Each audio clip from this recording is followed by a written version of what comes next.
Quand on arrive près de l'usine Affinity, la première chose qui marque est l'odeur. Ça sent la croquette tout autour. Mais la nuisance est limitée par ces biofiltres installés il y a 30 ans. Les effluents donc odorants viennent essentiellement des séchoirs sont soufflés dans ce lit de bois, vous savez, bois déchiqueté. Et puis vous pouvez sentir là, à la sortie, il y a encore une petite odeur de bois essentiellement, mais ça désodorise largement en fait et ça protège le voisinage des mauvaises odeurs. Les croquettes qui sortent de ces chaînes sont composées en grande partie de céréales cultivées dans le département et de carcasses de viande fraîche. Dans l'usine, tout est automatisé. Les chaînes sont contrôlées depuis 7 salles. Patrick travaille ici depuis 40 ans. Ça a évolué puisque avant c'était que du semi-automatique. C'était des boutons partout, donc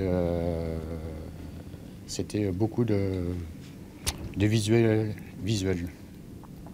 Et les oreilles aussi, parce que quand les trappes s'ouvraient ou le surpresseur est démarré, on entendait ça au bruit. En 15 ans, la production du site du Loir-et-Cher a été multipliée par 3. Situé en pleine zone céréalière et proche des grands axes de communication, le site de la Chapelle Vendômoise ne risque pas d'être délocalisé pour le moment. On a besoin d'être proche de nos marchés pour livrer rapidement nos clients. Et le deuxième élément important, c'est que nos produits prennent beaucoup de place dans les camions. Donc le coût de transport est important, donc il faut être auprès du marché pour avoir des prix compétitifs pour la distribution.